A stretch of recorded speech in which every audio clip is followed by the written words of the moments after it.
साथियों नमस्कार, स्वागत है आपका टेक्स्ट बुक सुपर कोचिंग पर। आज हम मुलाकात कर रहे हैं योगेंद्र शर्मा से, जिन्होंने मेरे प्यारे साथियों 2 एग्जाम क्रैक किए और दोनों एग्जाम वो बड़े एग्जाम जिनकी तैयारी आप सभी साथी करते हैं। हमारे देश में लाखों साथियों का सपना होता है कि ये 2 बड़े एग्जाम वो क्रैक करें और ये दोनों बड़े एग्जाम योगेंद्र शर्मा ने क्रैक किए हैं। तो इन्हीं से जानते हैं इन्होंने कौन से वो 2 बड़े एग्जाम क्रैक किए हैं। योगेंद्र, आपका बहुत बहुत स्वागत है आज के इस इंटरव्यू में। धन्यवाद। तो हमारे साथी जानना चाहेंगे सबसे पहले तो कि आपने कौन से एग्जाम क्रैक किए हैं। सबसे पहले तो मैंने 2018 में अपना केवी सोशल साइंस का एग्ज़ाम क्लियर किया था और उसके बाद 2021 में दिल्ली गवर्नमेंट जो डीएसएसबी का जो टीजीटी सोशल साइंस का एग्ज़ाम होता है उस एग्ज़ाम को मैंने क्लियर किया है। साथियों, बहुत ही साधारण तरीके से जीवन जिया योगेंद्र शर्मा ने और आज भी बहुत ही साधारण रूप से अपनी जिंदगी में आगे बढ़ते हुए कार्य कर रहे हैं।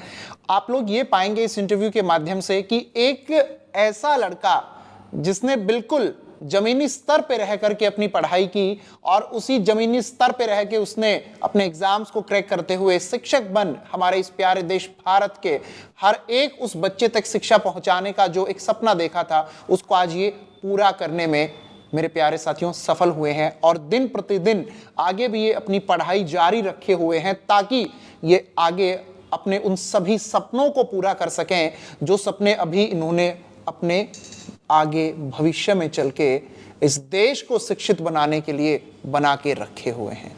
ये ऐसा नहीं है कि अब ये शिक्षक बन गए हैं, अब ये टीचर बन गए हैं तो बस यहीं पे इनको रुकना है। नहीं, ये कह रहे हैं अजय सर अभी और भी एग्जाम मुझे क्रैक करने हैं, मैं अपने परिवार से, अपनी फैमिली से और भी लोगों को शिक्षक बनाना चाहता हूं। तो ये और किन को शिक्षक बनाना चाहते हैं वो भी हम इनसे अभी पूछेंगे, जानेंगे। तो चलिए बात करते हैं योगेंद्र शर्मा से, जिन्हें सुनने के लिए आप लोग यहाँ पर बैठे हुए हैं। ये वीडियो आप इनके लिए ही यहाँ पर देख रहे हैं।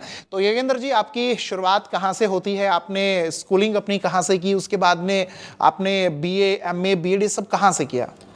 स्कूलिंग तो मेरी दिल्ली गवर्नमेंट के स्कूलों से ही है और उसके बाद मैंने अपनी ग्रेजुएशन दिल्ली यूनिवर्सिटी से की है इन हिस्ट्री ऑनर्स। उसके बाद मैंने अपना बीएड कंप्लीट किया गुरु गोविंद सिंह इंद्रप्रस्थ यूनिवर्सिटी से, दिल्ली से ही। और उसके बाद मैंने अपनी मास्टर्स इग्नू से कंप्लीट की है। तो आप में से बहुत सारे साथी ये पूछते रहते हैं क्या हमें इग्नू से अपने अगर कोई डिग्री, डिप्लोमा, सर्टिफिकेट कोर्स करना रहता है तो क्या वो वैलिड रहता है? तो देखिए यहाँ पर हमारे सामने एग्जाम्पल हैं योगेंद्र जी, इन्होंने अपनी एमए जो है वो इग्नू से ही की है। तो इग्नू की जो आपकी डिग्री है मास्टर्स की, क्या वो वैलिड है योगेंद्र? बिल्कुल वैलिड है क्योंकि देखिए जब भी आप कोई भी रेगुलर जॉब या सर्विस करते हैं तो उस समय आपको एक रेगुलर कंटिन्यू कोर्स करना मुश्किल होता है किसी के लिए भी, और शायद वो कई जगह वैलिड भी नहीं होता। तो इसलिए स्पेशली फॉर टीचर्स जो बनना चाहते हैं उनके लिए IGNOU is the best option, जहाँ पर आप अपनी टीचिंग कैरियर के साथ, जॉब के साथ साथ आप कोई भी डिग्री कोर्स या डिप्लोमा कोर्स साथ साथ कर सकते हैं और ये पूरी तरह वैलिड भी होता है। बिल्कुल। तो आपने टीचर बनने के बारे में कब सोचा? एक तो ये था कि जब आप स्कूल में थे योगेंद्र तभी आपको क्लियर हो गया था कि मैं टीचर बनूंगा, या फिर जब आप अपना ग्रेजुएशन, पोस्ट ग्रेजुएशन कर रहे थे तो किसी और ने आपको सलाह दे दी? कैसे ये शुरुआत हुई कि टीचर बनना है? देखिए 12th तक तो सब जैसा कि पढ़ते हैं वैसे मैंने भी पढ़ाई की, कुछ बहुत ज़्यादा क्लैरिटी जीवन में नहीं थी, लेकिन शिक्षकों ने थोड़ा सा मेरा बड़ा सहयोग किया। मेरे आगे की सारी एजुकेशन मेरे टीचर्स ने ही मुझे स्पॉन्सर किया। मेरे स्कूल के टीचर्स ने मुझे बीए में एडमिशन कराया और मेरे ग्रेजुएशन के टीचर्स ने मुझे बीएड में एडमिशन कराया। तो एक तो उनका जो कंट्रीब्यूशन था मेरे लाइफ में, मेरे टीचर्स का, उसको देखते हुए मुझे एक मन हुआ कि मैं भी टीचर बनूं और अपने स्टूडेंट्स की इसी तरीके से मदद कर सकूं। ये एक बड़ा मेरे लाइफ में पॉइंट था जिससे मैं टीचर बनने के लिए प्रोत्साहित हुआ। साथियों देखिए, हर किसी की स्थिति एक जैसी नहीं होती है। हमारे देश का एक बहुत बड़ा तबका आज भी ऐसा है जिसे 2 वक्त का खाना नसीब नहीं है। हमारे देश का बहुत बड़ा तबका आज भी ऐसा है जो शिक्षा से बहुत दूर है। हमारी सरकार ने बहुत बड़े बड़े अभियान चला रखे हैं कि हम शिक्षित करेंगे हमारे इस भारत को। भारत देश शिक्षित हो, सरकार की ओर से आपकी ओर से, मेरी ओर से, योगेंद्र जी की ओर से, हम सभी की ओर से ये प्रयास लगातार होते रहें कि हम हर एक बच्चे को शिक्षित करें। लेकिन जैसा कि योगेंद्र ने यहाँ पर कहा कि उनके शिक्षकों का बहुत बड़ा योगदान है इनकी ज़िंदगी में। इनके शिक्षकों ने ही इनका ग्रेजुएशन में एडमिशन करवाया, इनके शिक्षकों ने ही इनको बीएड में एडमिशन दिलाया, और इन्होंने भी सोचा कि ऐसे ही ये भी हजारों लाखों बच्चे की हेल्प कर सकें, इसलिए ये शिक्षक बनेंगे। तो योगेंद्र, क्या स्थिति ऐसी थी कि आप खुद से अपने आप से उन यूनिवर्सिटी कॉलेजेस में जाकर के पढ़ने का जो एक सपना मन में रखते थे, तो आपको क्या लगता था कि आप खुद से जाके एडमिशन नहीं ले सकते हैं, या जो हमारी आर्थिक स्थिति है वो सही नहीं है? समस्या कहाँ पर थी? समस्या ये थी कि एक तो जो फैमिली बैकग्राउंड के हिसाब से अगर हम देखें तो पेरेंट्स बहुत ज़्यादा पढ़े लिखे नहीं हैं, तो उनकी भी आर्थिक स्थिति थी, कारण थे कुछ जिसकी वजह से वो नहीं कर पाए ऐसा, तो कुछ क्लैरिटी नहीं थी। और आफ्टर 12th मुझे ऐसा लग रहा था कि अब तो नौकरी ही करनी है। बट जब मेरे स्कूल के टीचर्स ने देखा कि इस बच्चे में कुछ काबिलियत है, इसको आगे पढ़ना चाहिए, तो उन्होंने मुझे मोटिवेट किया और उन्होंने कहा कि अगर आपके पास कुछ फाइनेंशियल प्रॉब्लम है तो हम आपकी हेल्प करेंगे, you just take the admission. और मुझे उन्होंने मोटिवेट किया एंड देन मैं यूनिवर्सिटी तक पहुंचा, कॉलेज में गया, और उसके बाद धीरे धीरे मैं खुद भी कॉलेज के साथ साथ कुछ और छोटे बड़े काम करने लगा, जिससे मैं अपनी एजुकेशन को खुद ही फाइनेंस कर सका। तो शुरुआत में उनका योगदान था, फिर बाद में मैं थोड़ा सा अपने स्तर पर भी चीज़ों को मैनेज करने लगा। तो योगेंद्र, यहाँ पे आपने एक बात कही कि फाइनेंशियली आप पहले स्ट्रांग नहीं थे, माता पिता ज़्यादा पढ़े लिखे नहीं थे, तो ये प्रॉब्लम तो लाखों हमारे साथियों के साथ में है। आज भी आप भी पाते होंगे ऐसे बच्चे, आज आप टीचर हैं जो फाइनेंशियली बहुत ज़्यादा स्ट्रांग नहीं हैं, जिनके माता पिता पढ़े लिखे नहीं हैं। तो एक टीचर के तौर पर आपकी मेरी ये जिम्मेदारी बनती है बिल्कुल कि हम विद्यालय से, अपने स्कूल से जब अपनी ड्यूटी खत्म करके आते हैं तो सोसाइटी में भी जो ऐसी प्रॉब्लम है उनके लिए काम करें। बिल्कुल बिल्कुल, हमें ये काम करना चाहिए, क्योंकि देखिए जो चीज़ हमें जिस तरीके का सपोर्ट मिला है, हमें उस चीज़ को आगे और ज़्यादा संख्या में बढ़ाना चाहिए। जैसे अगर मेरे टीचर्स ने मुझे सपोर्ट किया तो मेरी ड्यूटी बनती है कि मैं अभी आगे आने वाले जो हमारे विद्यार्थीगण हैं उनको गाइड करूं, और जब भी मुझे प्रयास मिलता है ऐसे जो स्टूडेंट्स को जो मैं पढ़ाता हूं डायरेक्टली, उनको भी मैं मोटिवेट करता हूँ कि भाई इस तरीके से आप इस रास्ते पर चलेंगे या इस डायरेक्शन में जाएंगे तो आप बहुत अच्छा जीवन में कर सकते हैं। तो गाइडेंस देना ये बहुत बड़ा रोल प्ले कर सकता है उनके जीवन में, क्योंकि एक राइट गाइडेंस जो है एक स्टूडेंट को उसके सही रास्ते पर ला सकती है। तो योगेंद्र, एक बात आपसे पूछना चाहूँगा कि जब आप शिक्षक बन गए, जब आप टीचर के तौर पे इस सोसाइटी में, इस समाज में, इस दुनिया में जाने लगे सबके द्वारा, तो आपके पेरेंट्स को आज कैसा महसूस होता है कि एक हमारा वो बच्चा जो कॉलेज में जाता था अपने सपनों के साथ में, और आज वो सपने को पूरा करके, और अभी भी वो बहुत सारे सपने उसने देखे हुए हैं, तो उन सपने को भी आप लोग पूरा करोगे जो सपने आज आपने देखे हुए हैं, तो आज आपके पेरेंट्स कैसा फील करते हैं? बहुत प्राउड फील करते हैं मुझ पे कि मैंने उनका थोड़ा जो है नाम रोशन किया है, और बहुत गर्व है उन्हें मुझ पर। और उनको उस आर्थिक स्थिति से बाहर निकालना जो है वो मेरे लिए एक चुनौती भरा काम था, जो मैं अब प्रयास कर रहा हूँ कि उसको जल्दी ही ठीक कर सकूँ चीज़ों को। योगेंद्र, एक बात मैं आपसे करना चाहूँगा यहाँ पर हमारे सभी साथियों के लिए। जब आपने अपनी तैयारी करनी शुरू की थी तो उस दौरान आपने कहा कि मेरे पास संसाधनों की कमी थी। जी। आज भी बहुत सारे साथी हैं जिनके पास संसाधनों की कमी है। तो संसाधनों की कमी होना क्या सपनों को मार देना होता है, या फिर अपने सपनों को जिंदा रखना है और खुद अपने लेवल पर मेहनत करके आगे बढ़ना चाहिए? बिल्कुल, देखिए संसाधन तो सीमित है, हमें तो ये बात माननी ही पड़ेगी, सभी के पास संसाधन हो ऐसा संभव भी नहीं है, बट उन्हीं जो निश्चित जो हमारे पास लिमिटेड सोर्सेज हैं उन्हीं से हम आगे बढ़ सकते हैं। मैं केवी में सिलेक्शन से पहले 15-20 हज़ार रुपये की नौकरी किया करता था प्राइवेट सेक्टर में, तो कई बार लगता था कि दैट्स इनफ, बट कभी कभी मन करता था कि भाई आगे मैं भविष्य में कुछ करना है, जो हमने सपने देखे हैं उसमें आगे बढ़ना है। तो जो भी उस जॉब के बाद समय मिलता था, मैं डेली प्रयास करता था कि कुछ ना कुछ मुझे पढ़ना है, ताकि कभी भी कोई ऐसा एग्जाम आए तो मैं उसको क्रैक कर सकूं। तो वो मेहनत मेरी रंग लाई कि मैं जब भी मुझे समय मिलता था मैं उस समय का सदुपयोग करता था और अपनी पढ़ाई पे ध्यान देता था, जिससे मैं आगे जो ये एग्जाम आए उनको मैं इजीली क्रैक कर सका। क्योंकि कोई भी एग्जाम आप कुछ महीनों की तैयारी में नहीं होती, उसकी एक पीछे एक लंबी प्रक्रिया होती है। आप शुरू से तैयारी कर रहे होते हैं। जब भी आप कोई एग्जाम क्लियर करें तो मैं ये देखता था कि जब भी मुझे न्यूज़पेपर पढ़ने का मौका मिल रहा है तो मैं उसको पढ़ रहा हूँ, क्योंकि कई सारे सवाल हमारे उधर ही से बन जाते हैं, हमारे आसपास की चीज़ों से ही सवाल बनते हैं। तो ये एक बहुत इंपॉर्टेंट चीज़ है। और दूसरी बात, आज की डेट में हमारे पास बहुत सारे नेट पे सोर्सेज अवेलेबल हैं, बस हमें एक राइट डायरेक्शन की ज़रूरत है। बिकॉज हम देख रहे हैं कि लोग फ़ोन यूज़ कर रहे हैं और स्क्रॉल किए जा रहे हैं, रील्स चल रही हैं, दैट्स ऑल। बट उसी समय को अगर हम सही तरीके से यूटिलाइज करें, उसी डेटा को हम सही तरीके से यूटिलाइज करें तो डेफिनेटली हम कोई भी एग्जाम क्लियर कर सकते हैं। हमारे पास बहुत सारे सोर्सेज हैं, but we need a right direction. तो साथियों देखिए, योगेंद्र जी ने अपनी पूरी की पूरी मेहनत आप सबके मेरे सामने रख दी है कि ये प्राइवेट जॉब क्या करते थे, ये भी अपनी जॉब से आते थे, अपने घर समय निकालते थे, फिर पढ़ते थे, फिर इन्होंने अपने एग्जाम क्रैक किए हैं। इन्होंने भी बीए किया, एमए किया, बीएड किया आपकी तरह, और आज ये टीचर के तौर पर काम कर रहे हैं। तो आपने जो सबसे पहला एग्जाम क्रैक किया, आपने बताया कि आपने केवीएस का एग्जाम क्रैक किया था।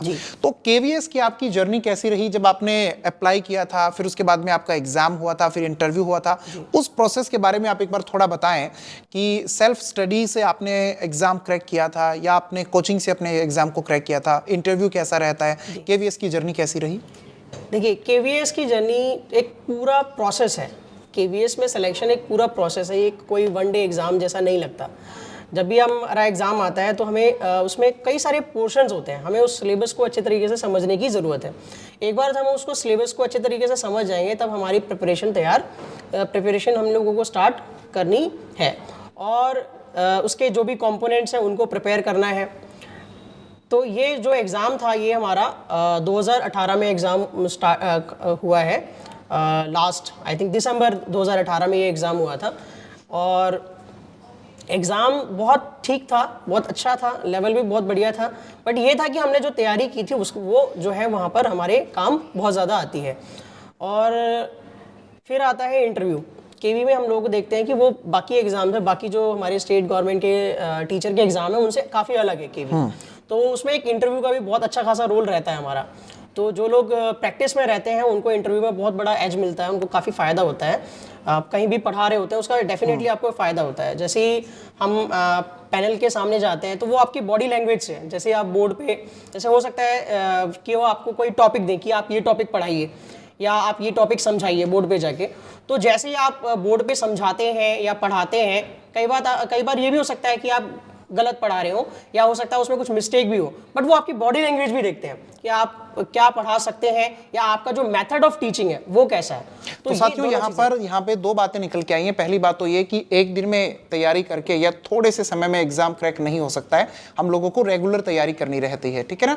और दूसरी बात इन्होंने कहा कि जो इंटरव्यू रहता है वो बहुत इंपॉर्टेंट रहता है। वहाँ पे आपकी बॉडी लैंग्वेज, आपके अंदर कितनी टीचिंग स्किल्स हैं, वो सब आपका चेक किया जाता है। आपका कॉन्फिडेंस, आपकी ओवरऑल पर्सनैलिटी को वहाँ पर वो मेजर कर रहे होते हैं, चेक कर रहे होते हैं। आपने जब अपना केवी का एग्जाम क्रैक किया था तो आपका स्कोर बेहतर रहा, आपका सिलेक्शन हो गया। केवी में आपने पढ़ाया जी, तो केवी में एक टीचर के लिए क्या कुछ, किस प्रकार के मौके मिलते हैं खुद को बेहतर बनाने के? केवी आपकी पर्सनैलिटी को बिल्कुल बदल देता है। देखिए, क्योंकि केवी से पहले जब मैं अपने आप को देखता हूँ कि मैं उतना ज़्यादा कॉन्फिडेंट नहीं था। जब मेरी फर्स्ट पोस्टिंग आई और I was posted in Jammu and Kashmir, पहले तो बड़ा डर सा लगा कि भाई ये माहौल है, स्पेशली मेरे पेरेंट्स थोड़े से घबरा गए। बट सिचुएशंस इतनी ग्रेव भी नहीं है, बहुत आसान सिचुएशंस हैं। हम गए वहाँ पर और बहुत अच्छा माहौल है, वर्किंग कंडीशन बहुत अच्छी है और नई नई चीज़ें सीखने का मौका मिलता है। केवी का एक कल्चर बिल्कुल अलग है और वहाँ पर चीज़ें बड़े तरीके से चलती हैं।